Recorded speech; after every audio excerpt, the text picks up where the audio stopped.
Is it likely that a church with a sign advocating for a particular vote on an issue will lose its tax-exempt status? Not really.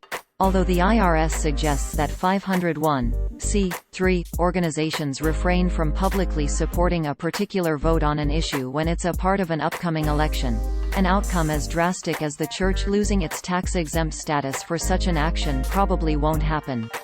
Churches are prohibited from intervening on behalf of candidates. The claim appeared in a Facebook post published on June 29, 2022.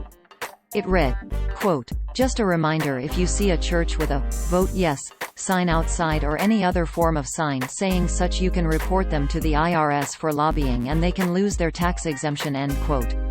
This is what the post looked like on Facebook at the time of writing. Source: Facebook screenshot taken on Wednesday, July 6, 15 hours 53 minutes and 47 seconds 2022 UTC. According to resources from irs.gov, there can be a difference between political campaign intervention, which is restricted activity by the Internal Revenue Code for all Section 501(c)(3) organizations, and issue advocacy. The Internal Revenue Code defines a 501(c)(3) organization as one which does not participate in, or intervene in, including the publishing or distributing of statements, any political campaign on behalf of, or in opposition to, any candidate for public office. Prohibited activities for such organizations include making public statements in favor of or opposition to a political candidate and contributing to political campaign funds. On the other hand, issue advocacy is the public support of a public policy issue by a 501(c)(3) organization, and is not necessarily related to a particular campaign or election.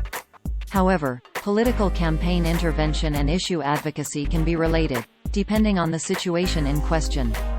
In a frequently asked questions resource from irs.gov about the ban on political campaign intervention, there is an answer regarding whether a 501(c)(3) organization can state its position on public policy issues that candidates for public office are divided on. Quote, "An organization may take positions on public policy issues, including issues that divide candidates in an election for public office, as long as the message does not in any way favor or oppose a candidate.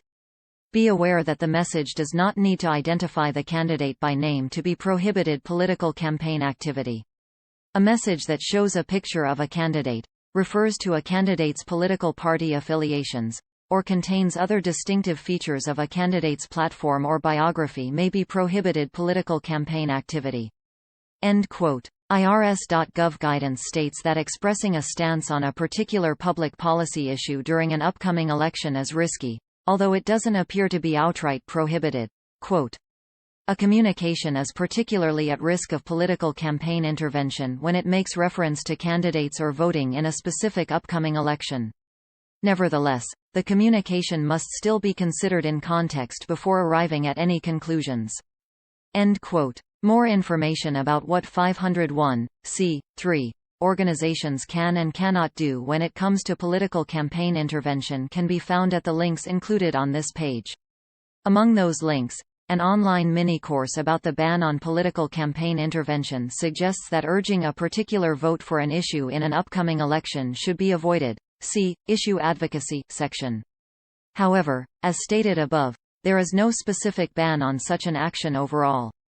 Lead Stories also found the most notable, if not the only, case in which a church had its tax-exempt status revoked due to political campaign intervention. The church at Pierce Creek, located in New York State and operating under Branch Ministries, Inc., sponsored an advertisement encouraging Christians to be wary of then-candidate Bill Clinton, and the IRS revoked its tax-exempt status. In Branch Ministries, Inc. vs. Rossotti, the U.S. Court of Appeals for the District of Columbia Circuit upheld the decision by the IRS, reasoning that the church violated the Internal Revenue Code.